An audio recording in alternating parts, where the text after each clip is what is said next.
క్రీస్తునాథుని యందు ప్రియా సహోదరి సహోదరులారా, సామాన్య కాలంలోని 2వ ఆదివార ధ్యానాంశానికి మీకు స్వాగతం. ఈ ఆదివారం నాడు మనము ధ్యానించటానికి ప్రభు మన ముందు ఉంచుతున్న సువార్త పఠనము యోహాను సువార్త 2వ అధ్యాయము 1 నుండి 11 వరకు ఉన్న వచనాలు. ఈ వచనాలలో మనము యేసు ప్రభు కానాపల్లెలో చేసినటువంటి తన మొదటి అద్భుత చిహ్నమైన నీటిని ద్రాక్షారసంగా మార్చడం అనేటువంటి ఆ ఘట్టాన్ని మనము ధ్యానిస్తాం. మరి ఈరోజు ప్రియ సహోదరి సహోదరులారా, ఈ వాక్య భాగాన్ని మన ముందు ఉంచుకొని మనము నేర్చుకోవలసినటువంటి కొన్ని విషయాలను నేర్చుకోవడానికి ప్రయత్నం చేద్దాం.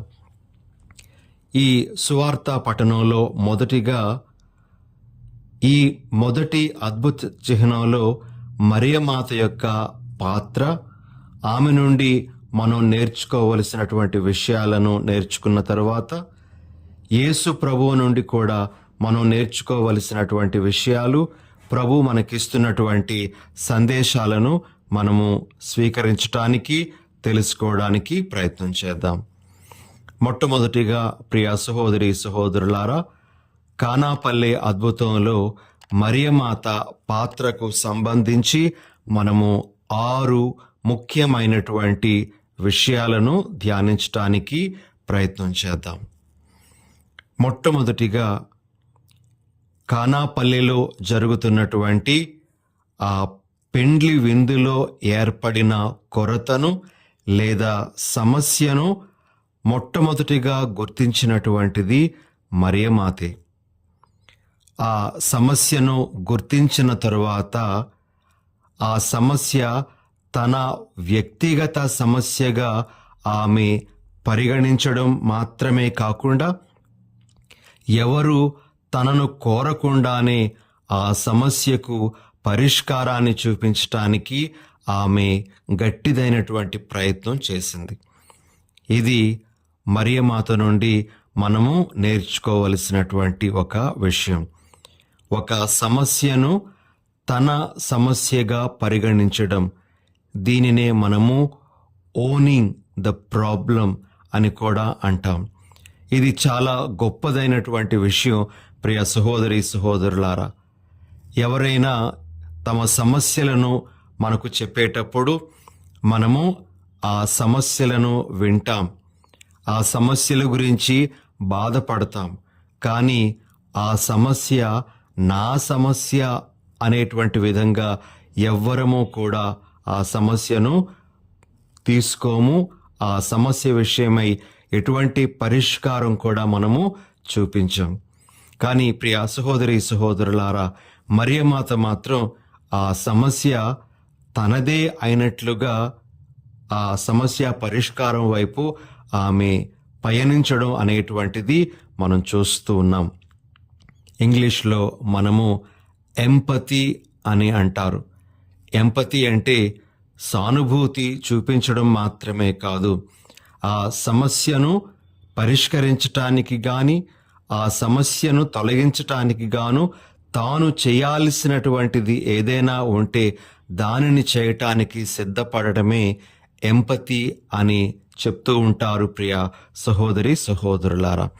మరి దీని ద్వారా మరియ తల్లి మనకు నేర్పిస్తున్నటువంటి ఒక విషయం ఏమిటి అంటే, మనము ఇతరులకు సహాయపడినప్పుడు మనము దేవుని ఆజ్ఞలను పాటిస్తున్నటువంటి వాళ్ళమే అనే విషయాన్ని మరియ తల్లి మనకు తెలియజేస్తూ ఉంది. దీనికి సంబంధించి శిరాపుత్రుడైన యేసు జ్ఞాన గ్రంథము 29వ అధ్యాయము 1వ వచనంలో మనము ఈ విధంగా వింటాము. దయగలవాడు తన పొరుగువానికి అరువిచ్చును, అతనిని తన హస్తముతో బలపరచువాడు దేవుని ఆజ్ఞలను పాటించును అని. ప్రియ సహోదరి సహోదరులారా, మరియమాత ఇతరులకు సహాయపడడంలో తాను దేవుని ఆజ్ఞలను పాటిస్తుంది అనే విషయాన్ని ఆ చిన్న సంఘటన ద్వారా ఎరుకపరుస్తూ ఉన్నట్లు మనము గ్రహించాలి. ఇదే విషయంలో మనకు కూడా మరియ తల్లి ఆదర్శంగా నిలబడుతూ ఉన్నారు. ఇతరుల సమస్యలలో, బాధలలో మనము వారికి తోడుగా ఉన్నప్పుడు, ఆ సమస్యల విషయంలో మన సహాయాన్ని మనం అందిస్తున్నప్పుడు ఒక విధంగా మనము దేవుని ఆజ్ఞలను పాటించే వారుగా ఉంటున్నాము అనే విషయాన్ని మరియ తల్లి మనకు ఈరోజు నేర్పిస్తూ ఉంది. ఇక రెండో విషయం, ప్రియ సహోదరి సహోదరులారా, మన సమస్యలలో మనము ఎవరి యొద్దకు వెళ్ళాలి, ఎటువైపు మనం చూడాలి అని మరియ తల్లి మనకు తెలియజేస్తూ ఉంది. ఆ సమస్య అక్కడ ఎదురైనప్పుడు ఆ కష్టాన్ని తొలగించేది తన కుమారుడు మాత్రమే అని గుర్తెరిగినటువంటి మరియ తల్లి ఇక ఎవరిని అడగకుండా తన కుమారుని దగ్గరికి నేరుగా వెళ్ళి ఆ సమస్యను తన కుమారునికి అప్పజెప్పింది. తన కుమారుని పాదాల చెంత ఆ సమస్యను పెట్టింది. ప్రియ సహోదరి సహోదరులారా, మరి మనము కూడా మన కష్టాలలో ఎవరి వైపుకు తిరగాలో మరియమాత మనకు ఒక విధంగా ఈ చిన్న ఘట్టం ద్వారా తెలియజేస్తూ ఉన్నారు. 121వ కీర్తన 1-2 వచనాలలో మనము ఈ విధంగా కీర్తనకారుని మాటలు వింటాం. నేను నా కన్నులనెత్తి కొండల వైపు పారజూచుచున్నాను, నాకు ఎచ్చటి నుండి సహాయము లభించును. భూమి ఆకాశములను సృజించిన ప్రభువు నుండి నాకు సాయము లభించును. అదేవిధముగా కీర్తన 46:1 వచనంలో మనము ఈ విధంగా వింటాం. ప్రభువే మనకు ఆశ్రయమును బలమునైనవాడు, ఆపదలలో అతడు మనలను ఆదుకొనుటకు సిద్ధముగా ఉండును అని. అదేవిధంగా కీర్తన 9:9 వచనంలో కూడా ఈ విధంగా మనము ఆలకిస్తాం. ప్రభువు పీడితులకు దుర్గము, ఆపదలో ఉన్న వారికి ఆశ్రయస్థానము. ఈ విధంగా ప్రియ సహోదరి సహోదరులారా, మన సమస్యలలో, మన కష్టాలలో, మన బాధలలో ఎవరి దగ్గరకు వెళ్ళాలి, ఎవరి వైపు మనం చూడాలి అనేటువంటి విషయాన్ని మరియ తల్లి మనకి ప్రత్యక్షంగా తెలియజేస్తూ ఉంది. ప్రభువు వైపు మనం చూడాలి. ఆ ప్రభువునందే మనకు శాంతి, ఆ ప్రభువునందే మనకు పరిష్కారము, ఆ ప్రభువునందే మనకు విడుదల, విమోచనము అనేటువంటి విషయాన్ని మరియ తల్లి మనకు ఈ ఘట్టం ద్వారా తెలియజేస్తూ ఉన్నారు. ఇక మూడవ విషయం, మరియ తల్లి మనకు కానాపల్లె అద్భుత చిహ్నం ద్వారా తెలియజేస్తున్నటువంటి విషయం ఏమిటి అంటే, తాను సంపూర్ణంగా ప్రభువును నమ్మి, ఆ సేవకులను కూడా ప్రభువును నమ్మి ఆయన ఏం చెప్తే అది చెయ్యమని కోరింది. ప్రియమైన సహోదరి సహోదరులారా, మరియమాత మనందరికీ విశ్వాసము అనే విషయాన్ని నేర్పిస్తుంది. నేను నా కుమారుని విశ్వసించాను, ఆయన అక్కడ గొప్ప కార్యం చేస్తారు అనేటువంటి విషయాన్ని నేను నమ్మాను. నేను అక్కడ లేకపోయినప్పటికీ, కళ్ళారా ఆయన ఏం చేస్తాడో చూడకపోయినప్పటికీ కూడా ఆయన తప్పనిసరిగా గొప్ప కార్యం చేస్తాడని నేను నమ్మాను. మీరు కూడా నమ్మి ఆయన చెప్పినట్లుగా చెయ్యండి అని ఈరోజు మనందరికీ ఆమె సందేశాన్ని ఇస్తూ ఉంది. కాబట్టి ప్రియ సహోదరి సహోదరులారా, మూడవ విషయం మనము మరియమాత నుండి నేర్చుకోవలసినటువంటిది ఏమిటి అంటే, ప్రభు చెంతకు మనము నమ్మకంతో, విశ్వాసంతో వెళ్ళడం మాత్రమే కాకుండా ఆయన మనకు చెప్తున్నట్లుగా కూడా మనము చేయడం అనేటువంటిది అలవాటు చేసుకోవాలి. అక్కడ ఆ సేవకులు యేసు ప్రభు చెప్పినట్లుగా ఆ బాణలను నీటితో నింపడం అనేటువంటిది జరిగింది. అలానే మనకు కూడా ప్రభువు ఏం చెప్తున్నారో ఆ విషయాలను మనము చెయ్యడం అనేటువంటిది, మనము ఆయన మీద మన విశ్వాసాన్ని వ్యక్తపరుస్తూ ఉన్నాం అనేటువంటి దానిని సూచిస్తూ ఉంది. మరి మరియ తల్లి మనలను ఈ విషయంలో కూడా ప్రోత్సహిస్తూ ఉంది, నడిపిస్తూ ఉంది అని మనము గ్రహించాలి. ఇక 4వ విషయం, ప్రియ సహోదరి సహోదరులారా, మరియ తల్లి తాను చేసినటువంటి ఆ సహాయంలో తనకు తెలియకుండానే గొప్ప త్యాగాన్ని కూడా ఆమె చేయడానికి సిద్ధపడింది. యేసు ప్రభు దగ్గరకు ఆమె వెళ్ళి వారికి ద్రాక్షారసం లేదు అని చెప్పినప్పుడు యేసు ప్రభు ఆమెతో మాట్లాడుతూ నా గడియ ఇంకనూ రాలేదు అనేటువంటి మాట చెప్పడం జరుగుతుంది. మరి యేసు ప్రభు గడియ గురించి చెప్పడం అనేటువంటిది దేనికి సూచిస్తూ ఉందో మనము బైబిల్లోని ఒక 2 వాక్యాలను బట్టి అర్థం చేసుకోవడానికి ప్రయత్నం చేద్దాం.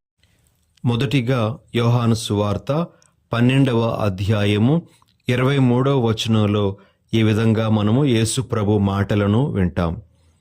అందుకు యేసు ఇట్లనెను, మనుష్య కుమారుడు మహిమ పొందవలసిన గడియ వచ్చినది అనేటువంటి మాట. అదేవిధంగా అదే అధ్యాయము 27, 28 వచనాలలో కూడా ఈ విధంగా గడియ గురించి యేసు ప్రభు యొక్క స్వంత మాటల్లోనే మనము ఈ విధంగా వింటాం. ఇప్పుడు నా ఆత్మ కలవరపడుచున్నది, నేనేమి చెప్పను?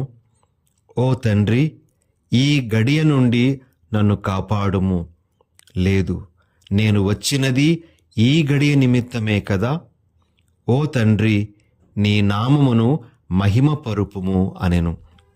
ప్రియ సహోదరి సహోదరులారా, యేసు ప్రభువు గడియ అని చెప్పేటప్పుడు అతని యొక్క శ్రమల, మరణ, పునరుత్థానాలకు సంబంధించినటువంటి గడియగా మనము అర్థం చేసుకోవాలి. మరి మరియ తల్లితో నా గడియ ఇంకనూ రాలేదు అని ప్రభు చెప్పినప్పుడు నేను శ్రమలు పొందాల్సిన, మరణించాల్సినటువంటి ఆ సమయము ఇంకా ఆసన్నం కాలేదు, కానీ నీవేమో ఆ గడియను వేగిరపరుస్తూ ఉన్నావు. మరి ఆ గడియ రావడము అంటే నీకు నా నుండి దూరం ఏర్పడుతూ ఉంది, ఎడబాటు ఏర్పడుతూ ఉంది. నువ్వు ఆ విషయానికై సిద్ధంగా ఉన్నావా అని కూడా మరియమాతను పరోక్షంగా ప్రశ్నించినట్లుగా మనం చూస్తాం.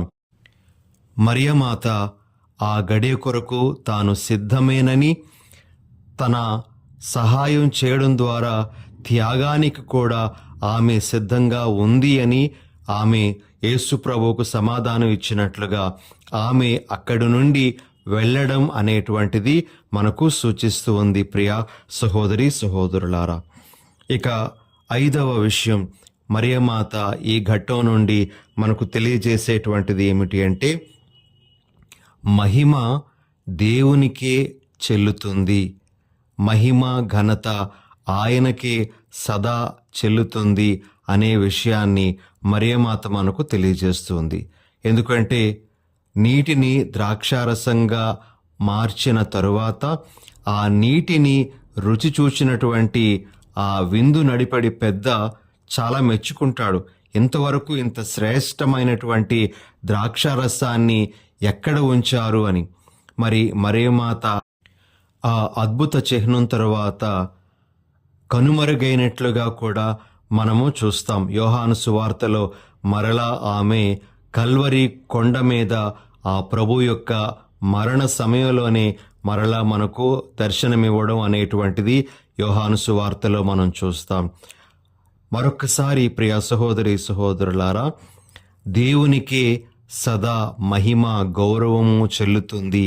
నేను ఆ దేవుని చేతిలోని సాధనమును మాత్రమే అని కూడా మరియమాత మనకు ఇక్కడ ఒక సందేశాన్ని ఇస్తూ ఉంది. పౌలు గారు ఎఫెసీయులకు రాసినటువంటి లేఖ 3వ అధ్యాయము 21వ వచనంలో మనము ఈ విధంగా వింటాం. ఆ దేవునకు దైవ సంఘమునందును క్రీస్తు యేసునందును తరతరములు సదా మహిమ కలుగునుగాక, ఆమెన్ అనేటువంటి మాటలు. మరి మరియమాత దేవునికి సంపూర్ణంగా మహిమ చేకూరాలి అని ఆశపడింది కాబట్టి ఆమె అక్కడి నుండి తప్పుకుంది. ఆ అద్భుతం తర్వాత ఏమాత్రము గొప్పలకు పోలేదు. ఇది నా ద్వారానా సాధ్యమైంది అని కూడా ఆమె చెప్పుకోలేదు. ప్రియ సహోదరి సహోదరులారా, కాబట్టి మనము కూడా మన జీవితంలో మహిమ ఘనత అనేటువంటిది ప్రభువుకే చెల్లుతుంది అనేటువంటి విధంగా ఉండాలి అని మరియమాత మనకు తెలియజేస్తూ ఉంది. ఇక ఆఖరుగా మరియమాత నుండి మనము ఈ కానాపల్లె వివాహ మహోత్సవంలో జరిగినటువంటి అద్భుతం ద్వారా నేర్చుకోవలసినటువంటిది ఏమిటి అంటే, సహాయము ప్రభువు నుండే వస్తుంది, తాను కేవలము విజ్ఞాపన పరురాలిని మాత్రమే అనే విషయాన్ని మరియమాత మనకు ఎరుకుపరుస్తుంది. ఆమె యొక్క విజ్ఞాపన ద్వారా అద్భుత చిహ్నం అనేటువంటిది ప్రదర్శింపబడింది. అయితే ఆ అద్భుత చిహ్నము జరగడానికి తాను కేవలము ప్రార్థన మాత్రమే చేసింది. ఆ అద్భుతం చేసినటువంటిది తన కుమారుడే, దేవుడే అనేటువంటి విషయాన్ని మరియమాత మనకు మరొక్కసారి తెలియజేస్తూ, తన యొక్క ప్రార్థనల ద్వారా దేవుని యొక్క కార్యాలు మనలో జరిగేటట్లుగా ఆమె ఎల్లప్పుడూ మనకు తోడ్పడుతూ ఉంది అనే విషయాన్ని మనకు మరియమాత ఈరోజు మరొక్కసారి గుర్తు చేస్తూ ఉంది. ఇవి 6 ముఖ్యమైన విషయాలు మనము కానాపల్లె వివాహ మహోత్సవంలో మరియమాత పాత్ర నుండి గ్రహించాల్సినవి ప్రియా సహోదరి సహోదరులారా. అయితే మనము ఇదే సందర్భములో యేసు ప్రభువు నుండి కూడా నేర్చుకోవలసినటువంటి కొన్ని విషయాలు ఉన్నాయి. మొదటిగా, యేసు ప్రభు తన తల్లిని స్త్రీ అని సంబోధించడం అనేటువంటిది మనకు ఒకంత ఆశ్చర్యాన్ని కలిగిస్తుంది. తన తల్లిని అమ్మా అని పిలవకుండా స్త్రీ అని ఆయన సంబోధిస్తూ ఒక విధంగా ఆమెను అగౌరవపరిచాడని కూడా కొంతమంది చెప్తూ ఉంటారు. అయితే ప్రియ సహోదరి సహోదరులారా, ఆనాటి సాంప్రదాయంలో ఆ విధంగా మరియమాతను సంబోధించడం అనేటువంటిది ఒక రకంగా ఆమెను గౌరవంతో పిలవడము అనే విషయాన్ని బైబిల్ పండితులు మనకు తెలియజేస్తూ ఉన్నారు. బైబిల్ భాషలను అధ్యయనం చేసినటువంటి వారు ఈ స్త్రీ అనేటువంటి మాట యేసు ప్రభు వాడినప్పుడు అది కేవలము మరియమాతను అగౌరవంగా పిలవడానికి వాడినటువంటి పదంగా కాకుండా, దానిలో యేసు ప్రభువుకు ఆమె అంటే ఎంత గౌరవమో, ఆనాటి సాంప్రదాయంలో ఏ విధంగా స్త్రీలను పిలుస్తూ ఉండేవారో ఆ విధంగా ఆయన సంబోధించారు అని మనకు ఆ పండితులు తెలియజేస్తూ ఉన్నారు. అయితే ఇంకొక విషయం ప్రియ సహోదరి సహోదరులారా, అత్యంత ముఖ్యమైనటువంటి విషయం మనం గ్రహించాల్సింది ఏమిటి అంటే, యేసు ప్రభు మరియమాతను స్త్రీ అని పిలవడం ద్వారా, ఇదిగో ఈమె నా తల్లి, నూతన ఏవమ్మ అని లోకానికి పరిచయం చేస్తూ ఉన్నారు. మరి నూతన ఏవమ్మ అంటే దేవుడు ఆదిలో వాగ్దానం చేసినటువంటి స్త్రీ ఈమెయే. నీకును స్త్రీకిని, నీ సంతతికిని ఆమె సంతతికిని అని ప్రభు పలికినటువంటి ఆ మాటలను యేసు ప్రభు పరోక్షంగా ఆనాడు వారికి గుర్తు చేస్తున్నట్లుగా మనము గ్రహించాలి ప్రియ సహోదరి సహోదరులారా. కాబట్టి మరియమాతను స్త్రీ అని పిలవడము యేసు ప్రభు ఆమె మీద తనకున్నటువంటి గౌరవాన్ని వ్యక్తం చేయడం మాత్రమే కాకుండా, ఆమెయే వాగ్దాన స్త్రీ అని కూడా లోకానికి పరిచయం చేస్తూ ఉన్నారు అని మనం గ్రహించాలి. ఇక రెండో విషయాన్ని ప్రియ సహోదరి సహోదరులారా, యేసు ప్రభువు నుండి మనం నేర్చుకోవలసినటువంటిది ఏమిటి అంటే, ఆయన సాధారణ నీటి నుండి శ్రేష్టమైనటువంటి ద్రాక్ష రసాన్ని ఇవ్వడం జరిగింది. ఆయన అత్యంత సాధారణమైనటువంటి వాటిని తన యొక్క గొప్పవైనటువంటి అద్భుత సాధనాలుగా మలుచుకుంటూ ఉన్నారు అనే విషయాన్ని ఇక్కడ మనము గ్రహించాలి. మరి ఇదే విషయాన్ని ఈనాటికి కూడా మనము అన్వయించుకుంటే, సాధారణమైనటువంటి రొట్టె రసాలను ఆయన అత్యంత శ్రేష్టమైన తన దేహముగాను తన రక్తముగాను ప్రతి దివ్య బలి పూజలో రూపొందిస్తూ ఉన్నారు అని మనము ఈ సమయంలో గ్రహించాలి ప్రియ సహోదరి సహోదరులారా. అంతేకాకుండా అత్యంత సాధారణ వ్యక్తులైనటువంటి మనలను కూడా ఆయన తన సేవలో అద్భుత రీతిలో వాడుకోగలరు అనే విషయాన్ని ఇక్కడ మనము గ్రహించాల్సినటువంటి అవసరం ఉంది. ఇక మూడవ విషయం ఏమిటి అంటే, యేసు ప్రభువు నుండి మనం నేర్చుకోవలసినటువంటిది, యేసు ప్రభు తన యొక్క దీవెనలను సమృద్ధిగా ఇస్తాడు అనేటువంటిది మనం గ్రహించాలి. చూడండి ప్రియ సహోదరి సహోదరులారా, వివాహపు విందులో బహుశా వారు చివరి అంకానికి వచ్చి ఉండవచ్చు. కొద్దిగా ద్రాక్షారసము వారికి ఇస్తే సరిపోతుందేమో, కానీ యేసు ప్రభు అక్కడ వారికి ఎంత ద్రాక్షారసం ఇచ్చారు అంటే 6 బానల నిండగా, అనగా సుమారు 180 గ్యాలన్లు అని మనకి బైబిల్ పండితులు చెప్తారు. దాన్ని ఇంకా మన భాషలో అర్థం చేసుకోవాలి అంటే సుమారు 800 లీటర్ల ద్రాక్షారసాన్ని ఆయన అక్కడ సమకూర్చి పెట్టారు అని మనము అర్థం చేసుకోగలం. అనగా ప్రభు తన దీవెనలను సమృద్ధిగా ఇస్తాడు అనేటువంటి దానికి ఒక ఉదాహరణగా ఈనాటి సువార్త పఠనము మన ముందు నిలబడుతూ ఉంది. అంతేకాకుండా ప్రియ సహోదరి సహోదరులారా, ఇతర సందర్భాలలో కూడా ఆ ప్రభు యొక్క దీవెనలు ఎంత సమృద్ధిగా ఉంటాయో మనము గ్రహించవచ్చు. ఉదాహరణకు, శిష్యులు చేపలు పట్టడానికి వెళ్ళినప్పుడు వారికి చేపలు ఏమీ దొరకక ఉండేటప్పుడు ప్రభువు మాట మీద వారు మరలా కొంత దూరము వెళ్ళి వలలు వేసినప్పుడు వలలు చినుగునంతగా చేపలు పడ్డాయి అనే విషయాన్ని మనము సువార్తలో వింటాం. అలాంటిది ప్రభు యొక్క దీవెన.